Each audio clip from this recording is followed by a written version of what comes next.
ഡോക്ടറെ എന്തേച്ചി ഒന്ന് കാണാന്ന് വെച്ചിരിക്കായിരുന്നു.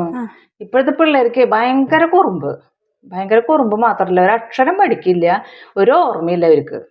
ഇനി 24 മണിക്കൂർ ഈ ഫോണിലല്ലേ, പിന്നെ എങ്ങനെയാ? പിള്ളേരൊക്കെ അങ്ങനെ തന്നെയപ്പോ. അതെ കൊണ്ടായിരിക്കും ഭക്ഷണം ശരിക്ക് കഴിക്കില്ല. അതേപോലെ തന്നെ ഇടയ്ക്കിടയ്ക്ക് ഹോസ്പിറ്റലിൽ കൊണ്ടുപോണ്ട്. പൈസ കൊണ്ടുപോകാനാ നേരമുള്ളോ അവിടെ? പ്രതിരോധ ശക്തി ഇല്ല കുഞ്ഞുങ്ങൾക്കൊന്നും, അതിന്റെ പ്രശ്നമാണ്. അതാണ് എല്ലാ പിള്ളേർക്കും ഇപ്പൊ അങ്ങനെ എന്നൊന്നും കൂടെ അസുഖങ്ങളാണ്. അതിന് നമ്മൾ ഇനി എന്താ ചെയ്യണ്ടേ? നമ്മൾ അമ്മമാരുടെ സ്ഥിരം പ്രശ്നമല്ലേ ഇതൊക്കെ. ആരും വിഷമിക്കേണ്ട കേട്ടോ, എല്ലാത്തിനും ഒരു പ്രതിവിധി ഉണ്ടല്ലോ. ഞാൻ doctor Ruby Jose, consultant physician, Vaidyamandira hospital.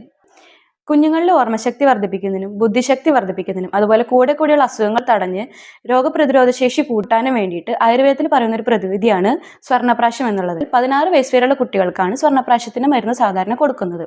ഇത് ശുദ്ധമായ സ്വർണ്ണഭസ്മം, അതേപോലെ തേൻ, നെയ്യ്, വയമ്പ് ഇവയെല്ലാം ചേർത്തിട്ടാണ് ഉണ്ടാക്കുന്നത്. എല്ലാ മാസവും പൂയം നാളിലാണ് സാധാരണ ഈ മരുന്ന് കൊടുക്കാറുള്ളത്. ഒരു കുഞ്ഞിന്റെയും പ്രായത്തിനനുസരിച്ച് മരുന്നിന്റെ കൊടുക്കുന്ന അളവിൽ വ്യത്യാസങ്ങൾ ഉണ്ടായിരിക്കാം. അസുഖം വന്നിട്ട് ചികിത്സിക്കുന്നതിനേക്കാളും എത്രയോ ഭേദമല്ലേ അസുഖം വരാതെ നമ്മളതിനെ പ്രതിരോധിക്കുന്നത്. നമ്മുടെ കുഞ്ഞുങ്ങളുടെ സുരക്ഷിതമായ ഭാവിക്കായിട്ട് നമുക്ക് എല്ലാവർക്കും ഒരുമിച്ച് മുന്നേറാം.